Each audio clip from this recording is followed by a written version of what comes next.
그 주보에 오늘 설교 제목이 하나님의 승리 이렇게 돼 있었는데요. 설교를 준비하는 이 주 중에 제가 원래 생각했던 제목은 뭐였냐면요. 뛰는 사탄, 나는 하나님. 이게 원래 제목이었는데 너무 원색적인 것 같아서 제목을 어제 바꿨어요.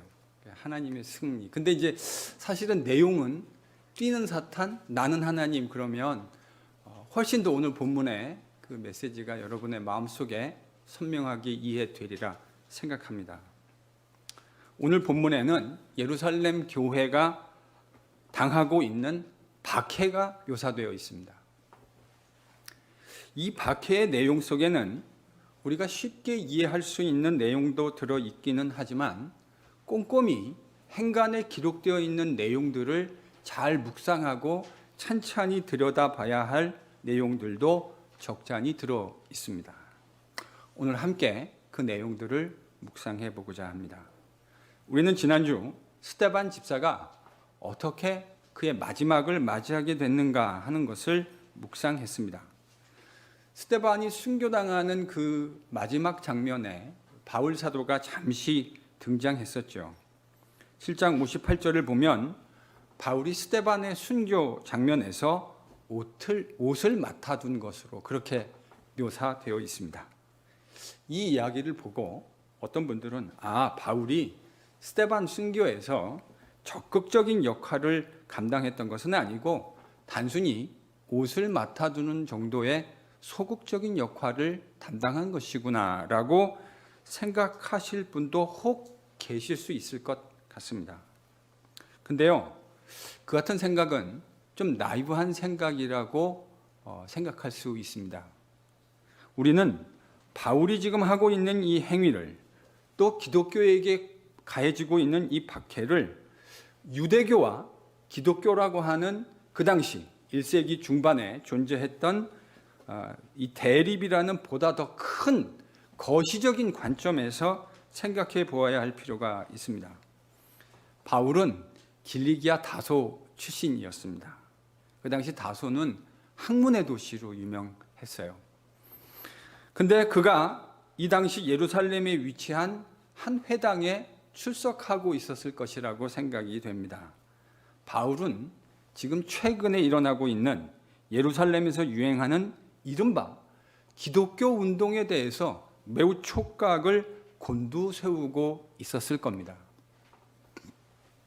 당시 바울을 비롯한 유대 교도들은 그들을 기독교인이라고 부른 것이 아니었어요.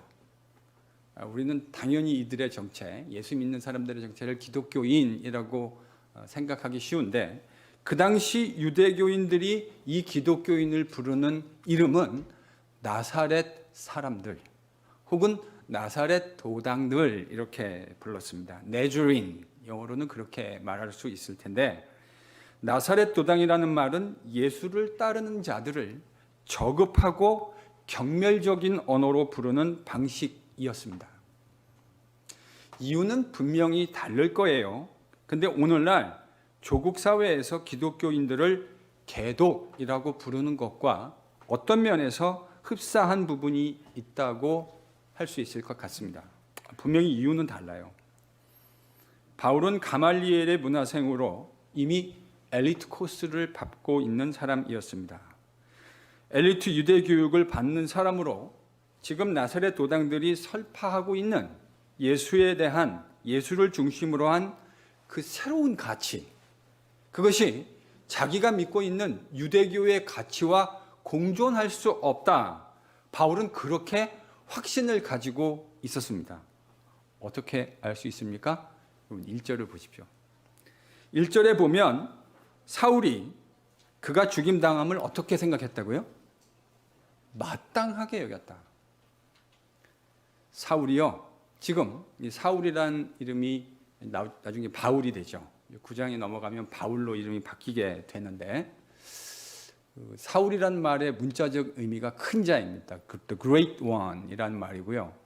그 파울루스라는 말이 문자적으로는 작은 자라는 거거든요. 그래서 저도 예전에 예수 믿고 난 다음에 교만했던 바울이 겸손하게 됐다. 뭐 이런 이제 이야기를 들었던 기억이 있습니다. 은혜롭기는 합니다. 근데요, 그거는 실체적인 진실하고는 좀 거리가 멀어요.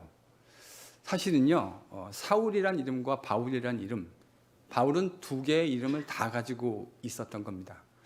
오늘날 우리가 미국 사회에 살다 보면 여러분이 만약에 한국 이름을 사용하시면 미국 사람들이 그 한국 이름을 발음할 때 여간 어려움을 가지는 게 아니죠. 저도 신학교 다닐 때요, 제 이름을 한 번도 제대로 발음해주는 미국 사람을 만나본 일이 없어요. 그러면서 항상 묻잖아요. 내가 발음한 게 좀 맞았냐, 비슷했냐, 이렇게 묻잖아요. 그럼 제가 그래요. Not even close.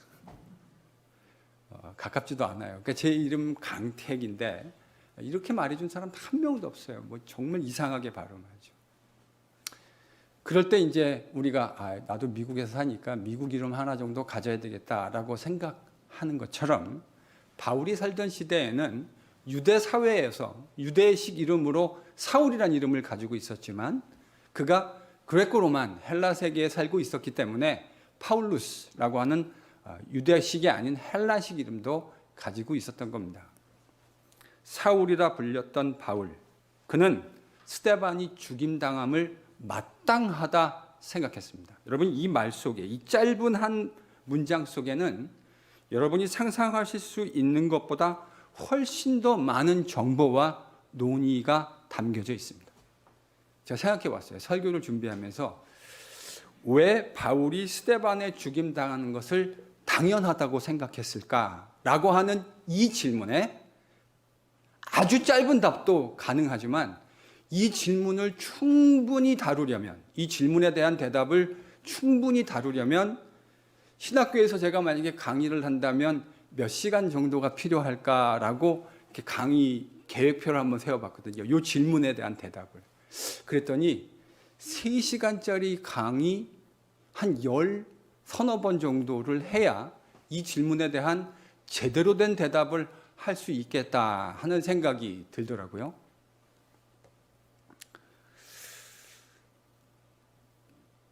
여하간 유대교에 충실한 신자였던 바울은 스데반을 비롯한 나사렛 도당들이 설파하고 있는 가르침, 유대교 신학이라는 관점에서 도무지 받아들일 수 없고 스데반과 같은 이야기를 하는 사람은 반드시 유대교 신학의 이름으로 마땅히 죽여야 한다 생각했던 겁니다.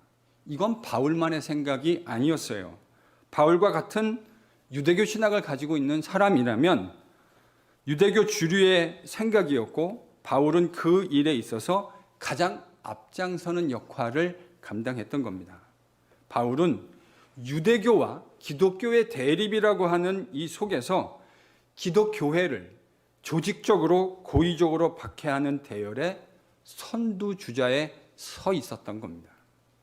이론을 가지고 있었고요. 자기가 왜 그 일을 해야 하는지를 너무나 분명하게 알고 있었던 겁니다. 그래서 사도행전 기록을 보고 스데반 순교 사건이 우발적이고 즉흥적인 사건이었다고 생각하는 것은 사도행전을 잘못 읽고 있는 거예요. 이건요, 우발적이고 즉흥적인 사건이 아니에요. 매우 조직적이고 의도된 사건입니다.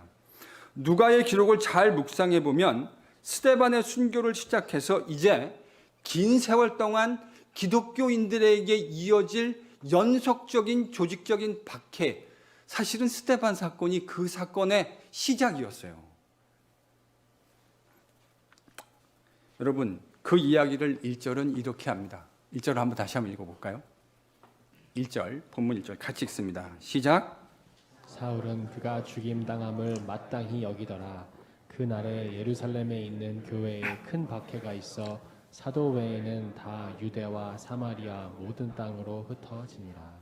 여러분, 지금 이 스데반의 죽음당한 사건 이후에 예루살렘 교회에 뭐가 있었다고 누가가 기록하고 있습니까? 큰 박해요. 큰 박해. 그러니까 이게요, 일시적이고 우발적으로 난 사건이 아니라는 거예요. 이 사건은, 스데반의 순교의 사건은 이제 유대교인들이 기독교를 향해서 조직적으로 행할 박해의 연장선상에 서 있는 거예요. 그 시작이라는 거예요. 그래서 큰 핍박이라고 이야기한 겁니다. 예루살렘 교회를 향한 전방위적인 핍박이 시작된 겁니다. 바로 이런 관점에서 누가가 그것을 큰 핍박이었다라고 기록해 놓은 것이죠. 3절을 보면 그 핍박의 선두에 누가 서 있다고 보여지시나요? 그 핍박의 선두에 지금 누가 서 있습니까? 사울이요. 사울이라 불리는 바울이 서 있습니다. 그는 예루살렘에 있는 교회를 잔멸하기 위해서, 이건 이제 completely destroy 한다는 말이죠. 완벽히 destroy 하기 위해서 기독교인들의 각 집을 누비고 다닙니다. 그리고 예수를 그리스도와 주라고 고백하는 사람은 남녀 관계없이 무조건 잡아다가 불문하고 옥에다가 넘겨주었습니다. 우리는요, 이 기록을 통해서 바울을 필두로 한 유대교의 기독교 박해가 스데반 한 사람을 타겟으로 하고 있었던 것이 아니라는 사실을 깨닫게 됩니다. 스데반 한 사람을 죽이고 핍박하려는 게 이 유대교인들의 목적이 아니었어요. 그들의 목적은 훨씬 더 큰 것이었다는 사실을 저희들이 알게 되죠. 사도행전은 이 부분을 상세하게 기록해 놓지 않았지만 상식적으로 생각해 본다면 지금 이 유대교인들은 기독교인들의 요주의 목록을 가지고 있지 않았을까요? 자신들이 넘겨주어야 할 사람들의 리스트, 말하자면 블랙리스트, 기독교인 블랙리스트를 가지고 있었고 그 사람들의 집을 샅샅이, 그러니까 이건요 미리 충분한 사전조사가 이루어졌다는 것을 의미하는 것이고 그들을 잡아서 어떻게 하겠다고 하는 나름대로의 전략과 전술이 있었다는 것을 시사합니다. 그래서 그들은 인물들을 색출하고 끌어다가 옥에 넘겨준 거예요. 3절의 뉘앙스를 저는 그렇게 읽어야 한다고 생각합니다. 말하자면 유대 관원들, 유대 교도들은 유력한 교인들에 대한 일종의 일제 소탕 작전을 지금 시행하고 있었던 겁니다. 누가는 기독교인들에 대한 유대교의 조직적인 핍박으로 말미암아 1절에서 사도들을 제외한 다른 예루살렘 교인들 모두가 유대와 사마리아 전역으로 흩어지게 되었다고 담담하게 서술하고 있습니다. 근데 여러분 한번 생각해 보세요. 이 서술에는 매우 흥미로운 사실이 한 가지 있어요. 여러분 여기서 딱 퍼즈 하셔가지고 생각해 보셔야 돼요. 뭘 생각해 보셔야 되느냐? 왜 사도들이 흩어지지 않았는가 하는 점입니다. 왜 사도들이 흩어지지 않았을까? 이미 스데반이 죽임을 당했잖아요. 이 시점에는 이미 스데반은 죽고 없어요. 순교했다고요. 만약에 이 시점에 유대 지도자들이 기독교를 전면적으로 박해해야 되겠다. 이것이 우발적이고 즉흥적인 것이 아닌 조직화된 핍박이었다고 그것을 계획하고 있었다고 한다면 이 박해에 있어서 가장 먼저 1순위로 타깃이 되어야 될 사람이 누굴까요? 여러분이 만약에 1세기에 기독교 운동을 박해하기 위해서 박해를 조직적으로 하겠다고 마음을 만약에 먹었다고 한다면 이 상황에서 박해의 1순위는 누가 돼야 될까요? 예수님의 12 제자들, 사도들이 돼야 되는 것 아니겠습니까? 그것이 상식이겠죠? 누가 봐도 제자들, 사도들이어야 합니다. 그들이 직접적인 타겟이 되지 않았다는 것이 오히려 이상합니다. 그런데 행간을 읽어보면 이 박해의 주된 타겟은 사도들이었다기보다는 예루살렘 교회의 성도들이었다고 하는 뉘앙스가 매우 농후해요. 그러니까 사도들이 1차적인 타겟이 되어야 될 것 같은데 무슨 이유에선가 유대교가 지금 기독교를 박해하고 있는데 그 타겟이 사도들이 아니었어요. 이걸 여러분이 일단 읽어내셔야 됩니다. 그래야 본문 속에 있는 더 깊은 생각들, 묵상들을 우리가 할 수 있게 됩니다. 몇 가지 설명이 가능해 보입니다. 일단 다른 성도들은 지금 다 유대와 사마리아 전 지역으로 흩어졌는데 사도들은 흩어지지 않았습니다. 이거 팩트입니다. 그렇죠? 본문에 기록되어 있는 팩트예요. 사도들은 흩어지지 않았는데 다른 성도들은 지금 다 흩어졌어요. 온 유대와 사마리아 땅끝까지 다 지금 흩어져 있는 상황이에요. 그러면 왜 사도들은 흩어지지 않았는가? 그들이 시간적인 여유가 없었던 것은 아닌 것 같습니다. 본문에서 그런 힌트를 찾아볼 수 없어요. 그런데 여러분 가만히 한번 생각해 보시죠. 가만히 생각해 보면요, 이미 사도들은 박해를 경험한 일이 있습니다. 한 번이 아니었죠. 본문 안에만 기록된 내용만 보더라도 최소 2회 이상의 박해를 사도들은 직접 경험한 경험이 있었습니다. 4장과 5장에 보면 사내들인에 의해서 붙들려가지고 감옥에 갇힌 것만 최소 2회라고요. 그러니까 기록된 것만 2회니까 그게 더 있었을 수 있잖아요. 기록을 안 했을 뿐이지 더 있을 수 있는데, 베드로를 위시한, 요한을 위시한 사도들은 이미 사내들인에 체포되어서 투옥된 적이 있었습니다. 물론 우리는 사도행전 5장을 통해서 유대 당국자들이 베드로와 요한을 포함한 사도들을 제거하려는 분명한 의도가 있었다는 사실을 깨닫게 됩니다.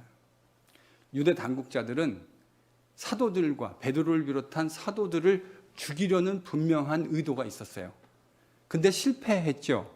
이유가 뭐였습니까? 일단은 가말리엘이라고 하는 아주 걸출한 지도자의 중재가 있었습니다. 그의 지혜로운 권면이 없었다면 아마도 사도들은 그때 죽임을 당했을 확률이 매우 높을 것 같아요. 플러스 또 하나 있죠. 사도행전 5장의 기록을 보면요, 유대 당국자들이 사도들, 제자들을 죽일 수 없었던 이유 이면에는 예수를 믿는 하나님의 백성들이 있었습니다.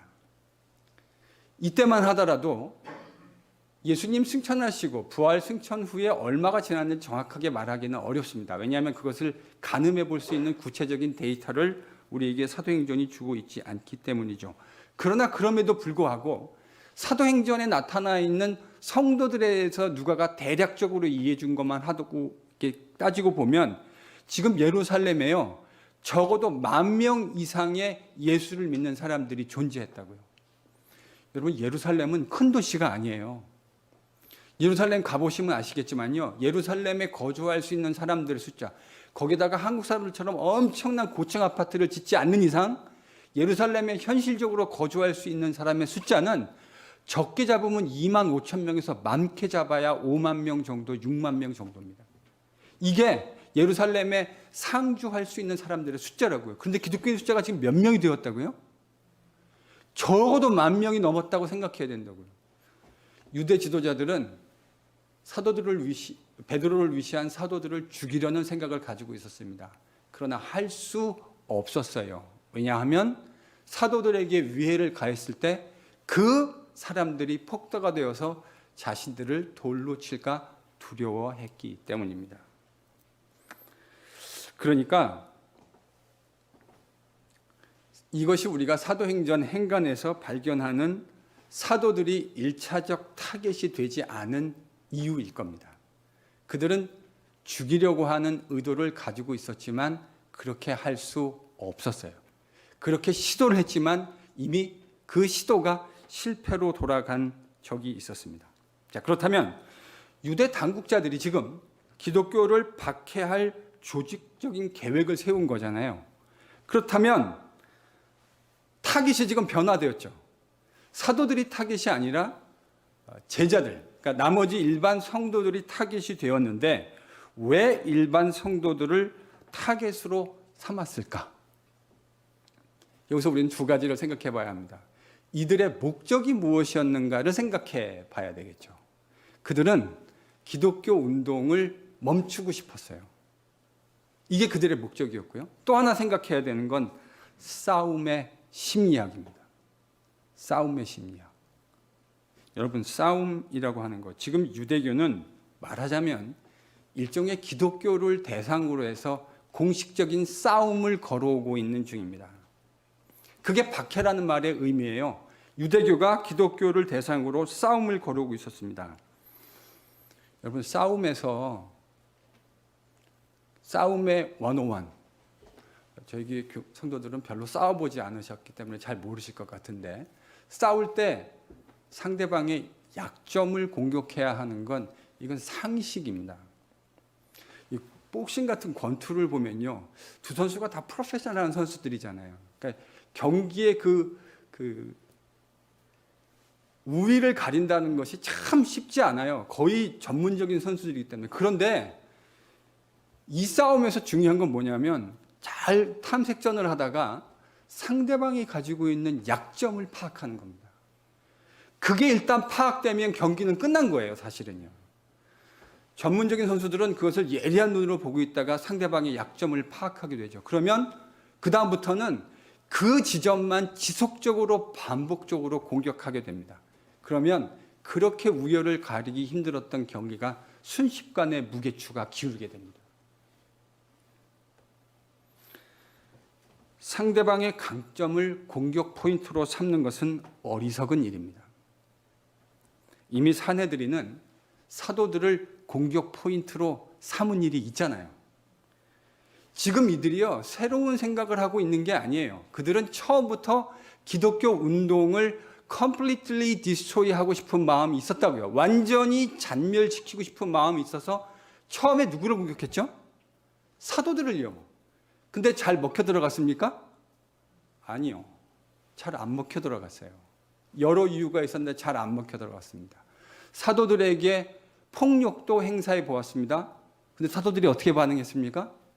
도리어 그들은 담대한 모습으로 사내들인 앞에서 반응했어요. 놀랍죠? 공격을 했으면 공격에 위축이 돼야 되는데 전혀 위축이 되지 않는 거죠. 뭘 깨달은 거죠? 사내들이요. 이 기독교 운동을 잔멸시키기 위해서 사도들을 공격하는 건 효과적이지 않다라고 하는 사실을 이미 체득한 겁니다. 그래서 뭘 바꾼 거죠? 공격 포인트를 바꾼 겁니다. 여러분 그렇게 읽으셔야 돼요. 본문을 그렇게 읽으셔야 돼요. 공격 포인트를 바꾼 거예요. 사도들은 윅 스팟이 아니었어요. 사도들은 매우 스트롱한 스팟이었습니다. 그래서 사도들이 아닌 일반 성도들로, 사도들에 비해 상대적으로 취약할 수 있다고 하는 성도를 타겟으로 생각한 겁니다. 여러분 전쟁과 싸움에선 이 파이팅 스피릿이 정말 중요하죠. 그래서 고대 전쟁을 보면 장수가 싸우기 직전에 병사들, 군사들을 딱 도열시켜 놓고 그 파이팅 스피릿을 고취시키는 장면들이 있습니다. 브레이브 하트라는 제가 좋아하는 영화인데 보면 그 장수가 멜 깁슨이 전쟁을 하기 전에 다 깃발을 들고 칼을 딱 들고 싸워야 하는 장수들의 그 파이팅 스피릿을 고취시켜요. 그래야 여러분 싸울 수 있는 거 아닙니까? 아무리 숫자가 많아도 싸우려고 하는 전의를 상실한 군사들을 가지고 전쟁하는 건 불가능한 일이에요.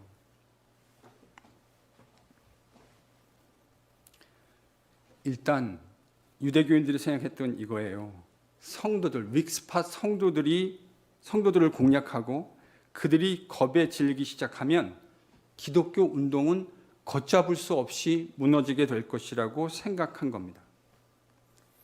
유대 장국자들의 라직을 생각해 보세요. 처음에는 사도들을 공격해서, 그러니까 우두머리를 공격해서 운동을 제압하겠다고 생각했는데 잘 안 됐죠? 그러니까 전략을 바꿨다고 그랬습니다. 오늘 우리가 본문에서 있는 게 그 전략, 변경된 전략을 보게 된 거예요. 성도들을 공격했습니다. 어떤 일이 벌어졌습니까? 그들이 원하던 대로 됐어요.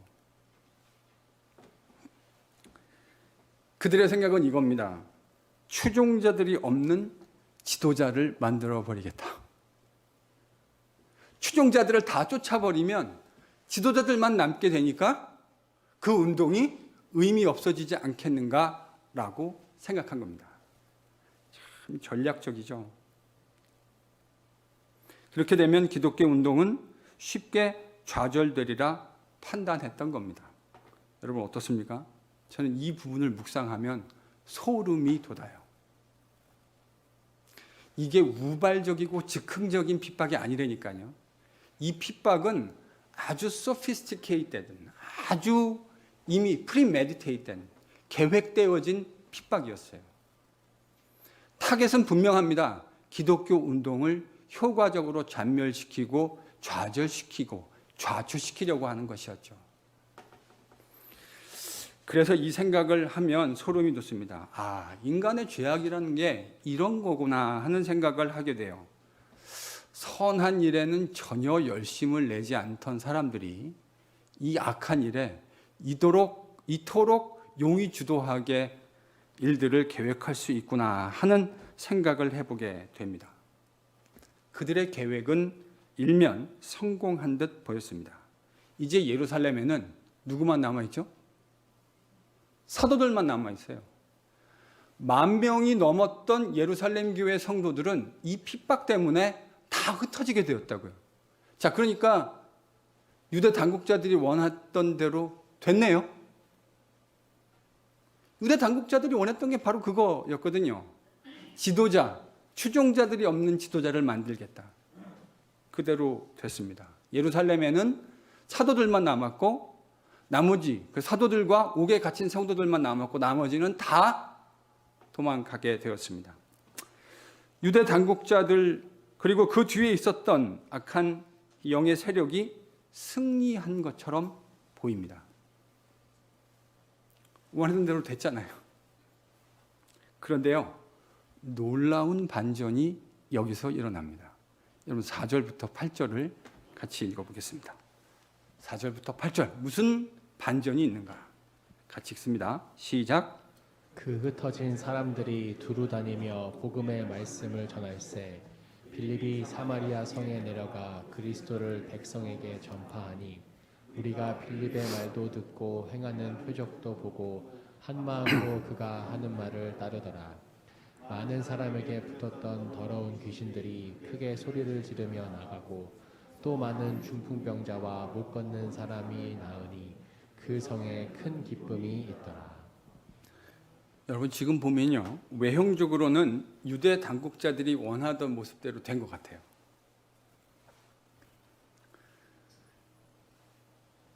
그들 뒤에 역사했던 악한 영의 세력이 승리한 것 같습니다.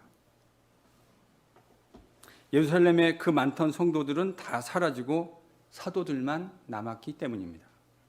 그런데 여기서 반전이 시작되죠. 흩어진 예수의 제자들이 유대와 사마리아 땅을 다니면서 뭘 하기 시작했습니까? 복음을 증거하기 시작했습니다. 여러분 지금 당국자들의 의도가 뭐죠? 이 운동을 잔멸시키겠다는 거 아닙니까? 이 운동이 더 이상 확산되지 못하게 하겠다는 게 그들의 의도였다고요.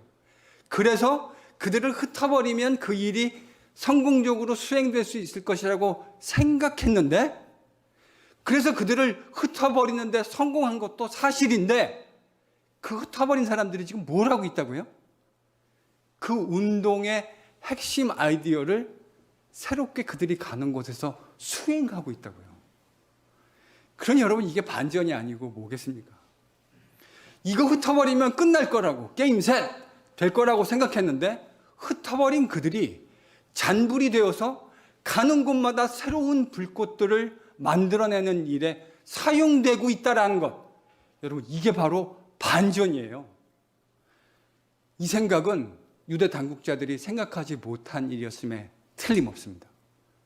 그들이 그것을 생각했다면 이와 같은 일을 행했을 리가 있겠습니까? 그들이 주님의 복음의 말씀을 증거하고 있습니다.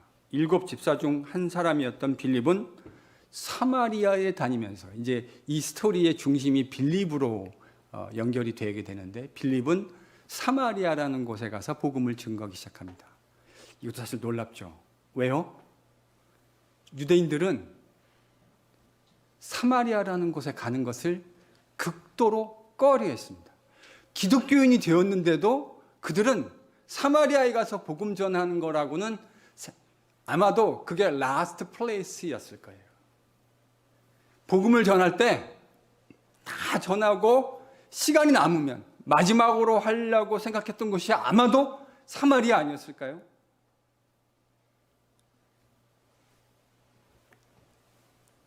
만약에 이 일이 없었다면, 유대인들 가운데 이 핍박과 박해가 없었다고 한다면 유대인들 가운데 사마리아에 가서 복음을 전할 사람이 얼마나 있었을까 한번 상상해 보게 됩니다. 놀라운 반전입니다. 왜 이게 놀라운 반전일까요? 사도행전 1장 8절에서 주님은 승천하시기 직전 제자들에게 이렇게 예언으로 말씀하셨습니다. 성령이 너희에게 임하시면 너희가 권능을 받고 예루살렘과 온 유대와 사마리아와 땅 끝까지 이르러 내 증인이 되리라. 사도행전 1장 8절에서 그것이 주님이 제자들에게 말씀하신 예언이었어요. 그런데 주님이 말씀하신 예언이 지금 뭐를 통해서 어떤 것을 수단과 도구로 해서 이루어지고 있습니까? 스데반의 순교와 예루살렘 교회의 박해라고 하는 것을 수단과 도구로 삼아서 주님이 말씀하신 약속이 성취되고 있군요. 그러니 이게 여러분 반전 아닙니까? 뛰는 사탄 위에 나는 하나님. 제가 왜 그 제목을 잡았는지, 그렇게 제목을 잡을 걸 그랬나요? 뛰는 사탄 위에 나는 하나님. 사탄은 그렇게 하면 기독교회를 잔멸할 수 있을 것이라고 생각했지만 하나님은 그 악한 영의 계획도 하나님의 승리를 구체화시키고 주님께서 하셨던 그 예언의 말씀을 성취하는 가장 강력한 도구로 사용하셨습니다. 여러분 이럴 때는 좀 할렐루야 해도 괜찮아요. 이게 우리가 섬기는 하나님이에요. 우리 하나님은 인간이 가지고 있는 그 꼼수와 악한 계획에마저도 사용하셔서 하나님이 원하시는 그분의 원대한 그 아름다운 뜻을 이루실 수 있는 분이십니다. 아멘. 우리가 성도들이 억울한 일을 당하고 때로는 가슴 아픈 일을 겪고 선한 일을 하다가도 낙심하지 말아야 할 이유가 여기에 있습니다. 하나님이 다 보고 계십니다. 하나님이 다 알고 계세요. 그 하나님께서 우리의 생과 화와 모든 복들을 주관해 가시는 우리의 주님이시요 하늘 아버지이시라는 사실을 믿으실 수 있기를 바랍니다. 저는 이 생각을 하고 이런 묵상을 할 때마다 전율하지 않을 수 없습니다. 이분이 내가 섬기는 하나님이시고 이분이 내가 아버지라고 부르는 분이시구나. 누가 교회에 대한 이 박해가 도리어 하나님의 복음의 진보와 승리가 될 것이라고 상상할 수 있겠습니까? 박해당하는 현장에서 그 박해의 쓰라린 경험을 하면서 이것이 어떻게 하나님의 승리로 전환될 것이라는 것을 꿈꾸고 상상하는 일이 여러분 쉬운 일이겠습니까? 그러나 이러한 하나님의 승리의 방법은 이미 예수님의 십자가에서도 너무나 드라마틱하고 또렷하게 우리에게 보여진 일이 있지 않습니까? 사탄은 그때도 똑같은 마음이었던 거예요. 유대 지도자들은 똑같은 마음이었던 거예요. 우두머리인 예수, 저 사람만 하나 제거해버리면 이 운동을 효과적으로 제어할 수 있을 거라 생각했죠. 그런데 하나님은 악한 영의 계략마저도 인간의 가장 큰 펀더멘탈한 문제가 뭡니까? 이 사망과 죽음의 문제 아닙니까? 그걸 해결할 수 없는 게 인간이 가지고 있는 실존이고 우리의 가장 큰 문제잖아요. 어느 누구도 사망이란 이 문제를 해결할 수 있는 인간이 단 한 사람도 없다고요. 그런데 하나님은 그 악한 사단의 계획에마저도 사용하셔서 인간들이 경험하고 있는 사망이란 문제를 단 한 번에 그리스도 예수의 십자가와 부활의 능력으로 우리에게 새로운 삶을 허락하시는 이 놀라운 일을 하나님이 이미 행하셨던 것 아닙니까? 유대 당국자들은 예수님만 제거하면 끝난다고 생각했습니다. 그러나 하나님은 그 당국자들의 계략을 도리어 하나님의 승리를 이루어내는 지렛대로 활용하셨습니다. 여러분 이거 보면서 뭐 느끼시죠? 저는 하나님의 백성이 낙심하지 말아야 될 이유를 여기서 발견하지 않을 수 없습니다. 그 전능한 하나님, 그 올마이티 갓, 전능한 하나님이 그의 백성과 함께하고 계십니다. 다 알고 계십니다. 사단의 악한 영의 세력들이 행하는 모든 일들을 궁극적으로 당신의 승리를 이루어내는 지렛대로 활용하실 겁니다. 그걸 알기에 선을 행하다가도 우리 낙심할 수 있잖아요. 낙심될 때가 있잖아요. 그런데 선을 행하다 낙심하지 않을 수 있는 이유, 그 일체의 비결이 바로 이 하나님의 능력에 있는 줄로 믿습니다.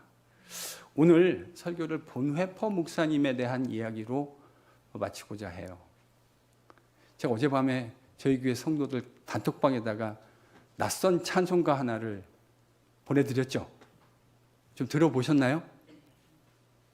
예, 아마도 이걸 처음 들어보시는 분들도 계실 수 있을 것 같아서 오늘 이 설교를 준비하는데요. 갑자기 본회퍼 목사님이 생각이 났어요. 제가 이 본회퍼 목사님을 처음 알게 된 것은 한 30년 전 일입니다. 제가 대학 다닐 때 도서관에서 그날 제가 사실은 본회퍼를 책을 읽으려는 계획은 없었어요. 그런데 우연히 본회퍼 목사님에 대한 책을 제가 받게 되었고 그 책을 받고 거의 한 10시간을 앉은 자리에서 밥도 안 먹고 그 책을 읽어내려갈 수밖에 없었어요. 오늘 그 이야기를 아주 줄여서 여러분들에게 조금 간략하게 해드리고자 합니다. 참고로 그 찬송은 그 본회퍼 목사님이 죽기 전에 얼마 전에 기록한 어머니에게 보냈던 또 자기의 약혼자였던 마리아에게 보냈던 시의 한 부분이었습니다. 그걸 여러분과 함께 설교하고 또 부르고 싶어서 보내드렸습니다. 대학 때요, 그에 관해서 처음 책을 읽었던 날의 감동을 지금도 잊을 수가 없습니다. 본회퍼는 1945년 4월 9일 교수형에 처해져서 39이라는 나이로 짧은 인생을 마감했습니다. 그는 독일의 양심이요, 신학자요, 지성인이고 목사였습니다. 히틀러의 나치에 대항해서 크리스천으로서 독일 지성인으로서 끝까지 목소리를 높이다 짧은 인생을 마감한 목사였습니다. 본회퍼 목사님의 평생 강조했던 말을 세 단어로 요약한다면 저는 이렇게 요약할 수 있다고 생각해요. 복음, 은혜, 제자도. 가만히 들으시니까 이강택 목사가 어떤 사람에게 많은 영향을 받았다라는 게 감이 좀 오시죠. 복음, 은혜, 제자도.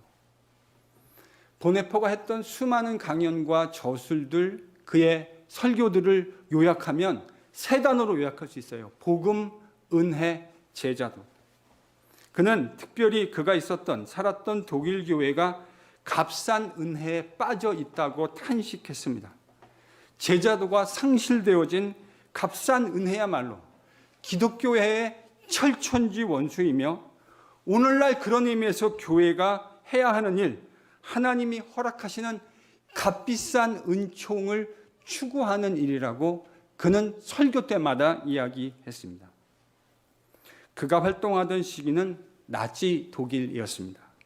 1932년, 그러니까 제1차 세계대전으로 인해서 독일 경제가 붕괴되어지고 그 아리안들의 자존심, 독일인들의 프라이드가 땅에 떨어져 있었을 때 한 사람이 등장하는데 그의 이름이 아돌프 히틀러였습니다.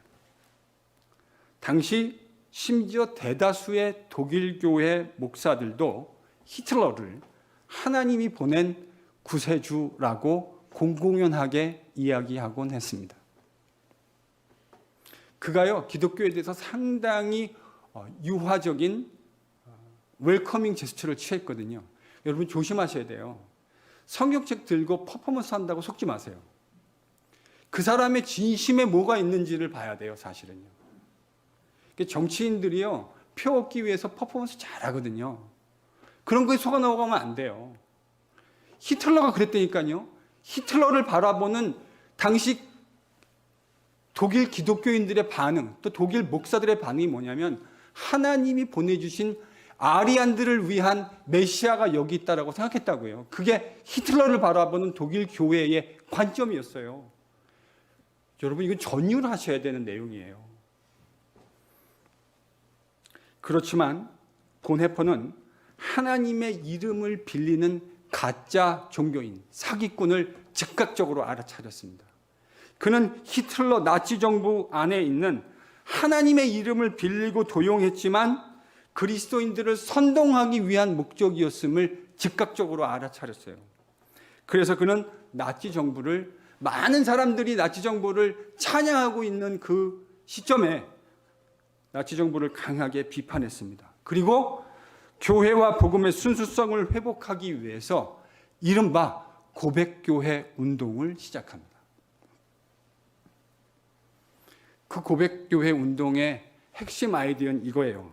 예수 그리스도의 이 지상 사역은 아직 끝나지 않았다. 그분은 당신을 따르는 제자들의 삶 안에 계속 살아계시며 역사하고 계시다. 여러분, 이게 고백교회를 이끌었던 본헤퍼 목사님과 성도들의 신앙 고백이었습니다.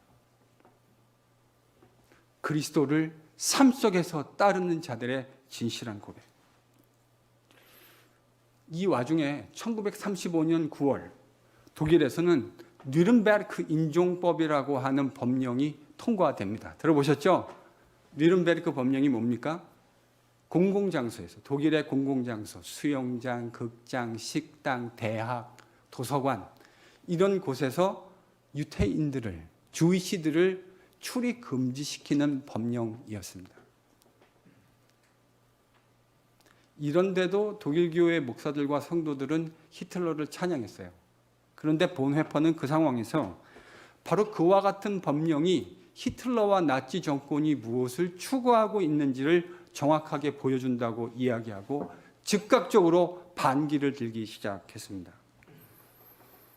이로 인해 본헤퍼는 나치 정부의 완전한 미운털이 박히게 되죠. 그래서 그는 더 이상 독일에서 살 수 없고 추방당하게 됩니다. 바로 이때 미국, 저희가 살고 있는 이곳에서 멀지 않은 뉴욕에, 뉴욕 북쪽에 가면 유니온 신학교라고 있어요. 거기에 그의 친구가 있었습니다. 본헤퍼를 그곳으로 부릅니다. 그리고 그를 그 학교의 교수로 추천하고 학교에서 공식적으로 그를 교수로 받아들이려고 하는 콜을 했습니다. 그런데 본헤퍼는 미국에 도착한 직후에 자신이 미국에 잘못 왔다고 하는 사실을 깨닫게 됩니다. 순환당하고 있는 독일 교회, 고백교회 성도들과 함께 그 순환의 자리에서 그리스도 예수의 남은 고난을 자신의 몸에 채워야 한다고 생각했던 것이죠. 그는 1940년 유니온 신학교가 교수직을 오피셜리 콜했음에도 불구하고 그것을 거부하고 다시 독일로 돌아갑니다. 그러다가 1942년 가을, 그는 자신이 관여하고 있었던 나치 전복 음모가 발각되게 되고 그로 말미암아 게슈타포 경찰에 의해서 체포되었습니다. 그는 체포된 후 게겐발트라고 하는 수용소에서 처하게 됐는데 그 수용소에는 당시 정치범들, 나치에 반대했던 정치범들과 그런 사람들이 주로 수용되어 있었는데 그는 그곳에서 옥중 목사로 섬기게 됩니다. 기록에 보면 그 수용소 안에 있는 정치범들, 그리고 정치범들을 지키고 있는 경비병들도 그의 인격에 감화가 된 것 같아요. 그래서 그 사람들이 이 본헤퍼 목사님과 인격적 교제 나누는 것을 좋아했다. 그렇게 기록되어 있습니다. 1944년 4월 8일, 그가 죽기 딱 하루 전이죠. 그는 그곳에 함께 갇힌 성도들과 동지들과 마지막 예배를 드렸습니다. 그리고 그는 그 다음날 게슈타포에 의해서 형장의 이슬로 사라지기 위해 끌려 나가며 자신을 바라보고 있는 신앙의 동지들에게 이와 같은 이야기를 마지막으로 한 것으로 전해집니다. 동지들, 이제는 정말로 끝입니다. 그러나 이것은 하나님이 우리에게 선사하시는 새로운 승리의 시작이 될 겁니다. 보네포는 그 말을 하고 형장으로 끌려가서 죽었습니다. 그 형장에서 마지막 장면을 바라본 간수가 형을 집행했던 사람이 그 장면을 기록해 놨는데요. 벗겨진 채로 무릎을 꿇고 보네포는 하나님께 간절한 기도를 드린 후 최후를 맞았다고 기록해 놓았습니다. 그가 많은 사람들의 사형을 집행했지만 그의 평생에 그렇게 경건하고 의연하고 평안한 모습으로 마지막을 맞은 사람을 본 일이 없다고 그는 증언했습니다. 그의 벌거벗긴 채로 하나님 앞에 무릎 꿇어 마지막으로 기도하고 형장에서 사형 집행을 당했던 그의 마지막 모습이 너무나도 경건하고 너무나도 의연하고 그런 진실된 하나님의 백성 예수의 제자를 자기가 본 일이 없다고 간수가 기록해 놓았습니다. 증언해 주었습니다. 그는 비록 형장에서 이슬로 사라졌지만 하나님이 이루실 최종적인 승리를 확신하고 있었습니다. 오늘 가사를 보면 가사에서도 여러분 확인하실 수 있을 거예요. 그가 그 하나님의 승리를 이 절박한 순간에 얼마나 확신하고 있었고 강하게 붙들고 있었는가를 확인할 수 있습니다. 그래서 마지막에 설교 제목을 바꿨어요. 하나님의 승리로. 이것이 하나님이 이루신 그리고 하나님이 이루실 승리를 바라보는 진짜 제자의 모습입니다. 예수님 안에서 십자가로 승리를 바꾸신, 십자가를 승리로 바꾸신 하나님을 보면서 스데반과 예루살렘 교회 성도들이 당한 핍박을 복음의 승리로 바꾸어 내신 하나님을 보면서 우리 안에 새로운 결단이 일어날 수 있기를 소망합니다. 주님, 우리도 신실한 제자로 살아가게 하옵소서.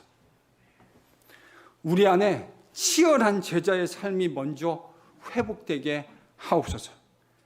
그리고 우리의 순종을 하나님의 위대한 승리로 바꾸어 주옵소서.